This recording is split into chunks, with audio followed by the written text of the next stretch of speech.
भारतीय संविधान के निर्माता बाबा साहब डॉक्टर अम्बेडकर की स्मृति को नमन करता हूँ।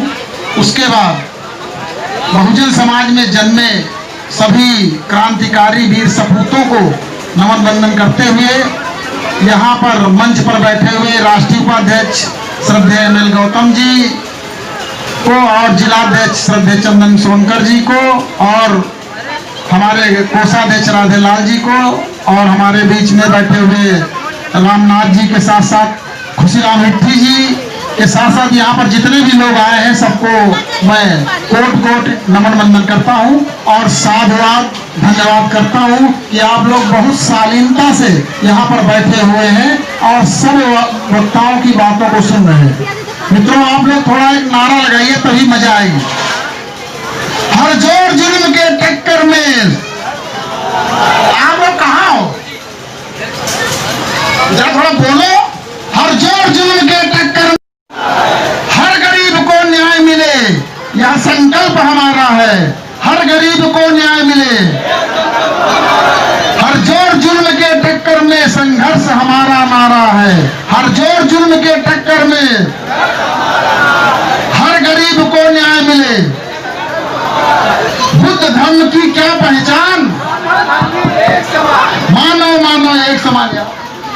बुद्ध धर्म की क्या पहचान? मानव मानव एक समान। बुद्ध धर्म की क्या पहचान? मानव मानव एक समान। मानवता की क्या पहचान? बामन भंगी एक समान। मानवता की क्या पहचान? बामन भंगी एक समान। धन्यवाद। अब एक शायर प्रस्तुत करके अपनी बात रखने का मैं प्रयास करूंगा। शायरी कुछ इस प्रकार है। संघर्षों के साए में इतिहास हमारा पलता है। जिस ओर जवानी चलती है उस ओर जमाना चलता है, उस ओर जमाना चलता है। मित्रों, इतिहास वही बनाता है जिसके सपनों में जान होती है। पंखों से कुछ नहीं होता, हौसलों से उड़ान होती है। मेरे भाइयों, अब ध्यान पूर्वक सुनिए। आहों से पत्थर पिघलेगा, इस धोखे में मत रहना।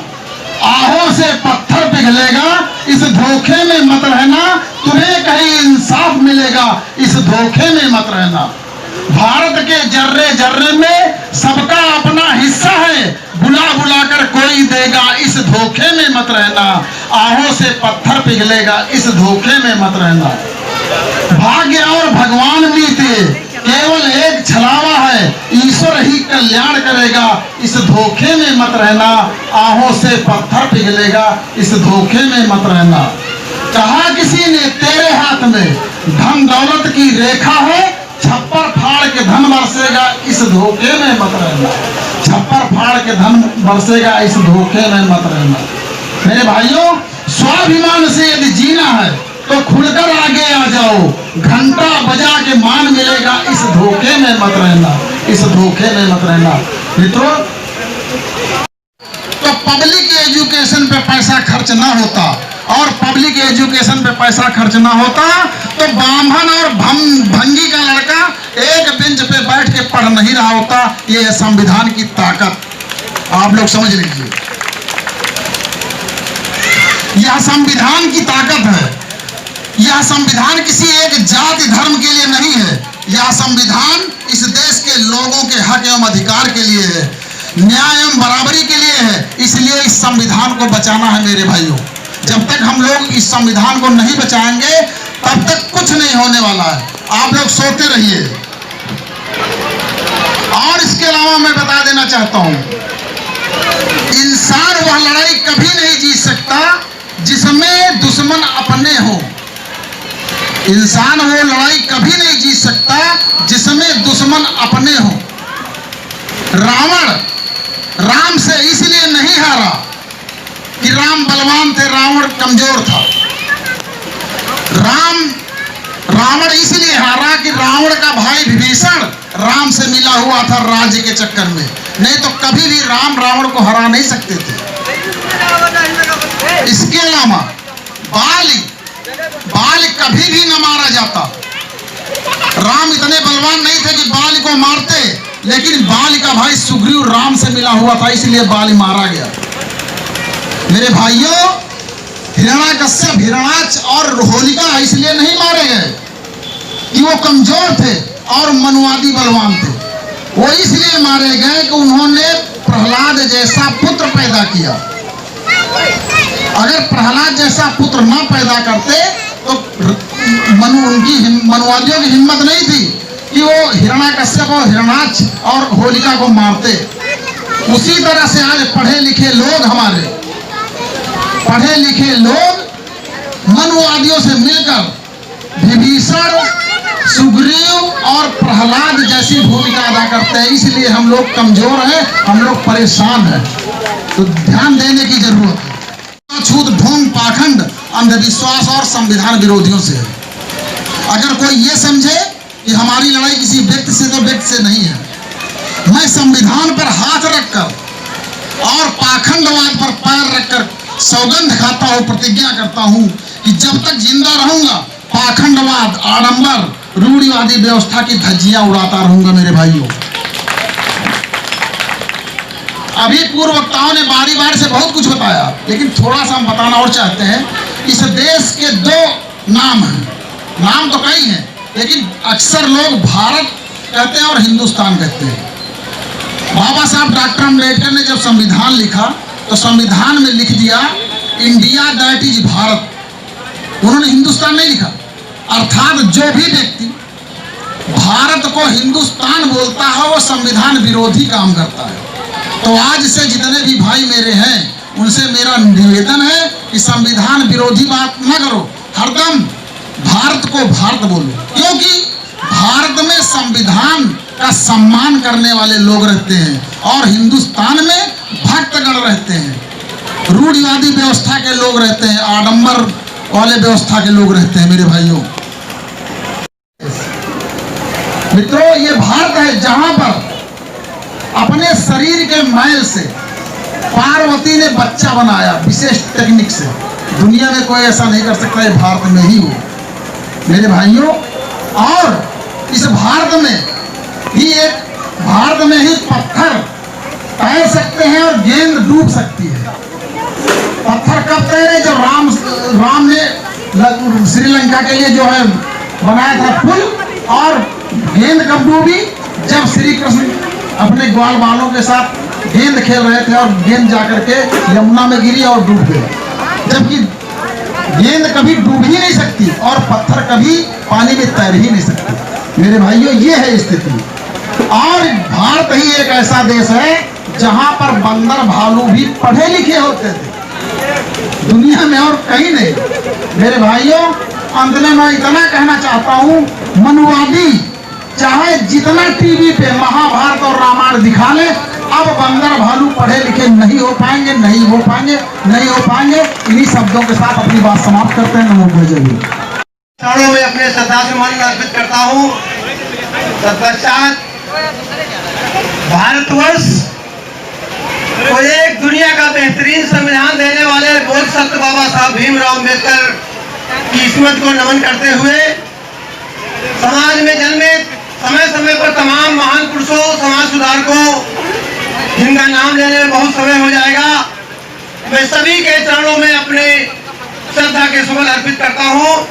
तत्पश्चात मंच पर उपस्थित बौद्ध उपासक महासभा के राष्ट्रीय महासचिव के रावत जी, राष्ट्रीय कोषाध्यक्ष श्री राधेलाल जी एवं जिला अध्यक्ष चंदन सोनकर जी तथा मैं विशेष साधुवाद देता हूं मंच के संचालक अमरीश भौत जी को, जिन्होंने हमें सेवा दिया एवं यहाँ पर आए हुए दूर दराज से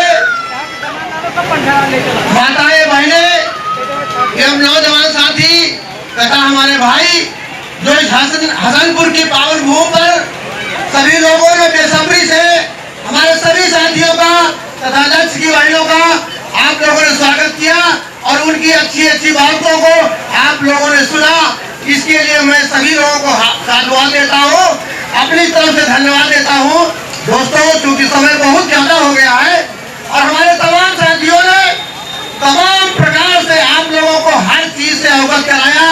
भगवान बुद्ध के ऊपर भी तमाम प्रकाश डाला, बाबा साहब भीमराव अम्बेडकर के ऊपर तमाम प्रकाश डाला कि आपका परिवार यदि सुखमय है, आपका समाज यदि सुखमय है, तो ये हमारे जो बड़े बड़े देवता हैं, जिनको लोग बड़े बड़े मंदिरों में मठों में जाकर के अपनी सारी गाड़ी कमाई का पैसा दे आते हैं, उनकी बदौलत नहीं है। ये सब हमारे परम पूज्य बाबा साहब भीमराव अम्बेडकर की देन है मेरे साथियों। दोस्तों, मैं भी बाबा साहब के ऊपर थोड़ा प्रकाश डालना चाहता हूँ कि बाबा साहब ये दुनिया में महान विद्वान बने, तो उनके पीछे उनकी पत्नी माता रमाबाई का भी सबसे बड़ा योगदान रहा है। जैसा कि आप जानते हैं कि दुनिया में जो भी महान व्यक्ति पैदा हुए हैं, उनके पीछे उनकी पत्नियों का हाथ जरूर रहा है। मैं आपको बताना चाहता हूँ कि बाबा साहब जिस समय कोलंबिया विश्वविद्यालय में पढ़ रहे थे, उस समय कोलंबिया विश्वविद्यालय में पढ़ाई के लिए उनके पास पैसे नहीं हुआ करते थे। माता रमाबाई जो उनकी धर्म पत्नी थी, 5 बच्चों का लालन पालन करती थी, और लालन पालन करने के साथ साथ उनकी देखभाल इस तरह से करती थी, उनके पास एक भी पैसा नहीं था। बाबा साहब जिस समय गए थे, माता रमाबाई को एक भी पैसा नहीं दे करके गए थे। माता रमाबाई यहाँ महाराष्ट्र की गलियों में ओपले बेचा करती थी। जो गोबर के कंडे हम लोग बोलते हैं, उनको महाराष्ट्र में ओपले बोला जाता है। उन ओपलों को बना करके माता रमाबाई सर पर झउबे रख करके, टोकरी रख करके महाराष्ट्र की गलियों में बेचती थी, और उनसे जो अर्निंग होती थी, जो पैसा आता था, उससे अपने बच्चों का लालन पालन करती थी। इसी प्रकार से एक दूसरी घटना है, लास्ट राउंड टेबल कॉन्फ्रेंस जो कि लंदन में होने वाली थी 1932 में। जिस समय बाबा साहब को लंदन जाना था, उस समय बाबा साहब का बेटा घर पे मर गया था, और बाबा साहब का हवाई जहाज जो कि जिस साधन से बंदरगाह से जाने वाले थे, वो जाने वाला था, और बाबा साहब के बेटे की राज रतन की लाश उनके घर पे रखी हुई थी। साथियों, सोचिए कितने बड़े महान व्यक्ति थे। हम लोगों के बस के ये बात नहीं है।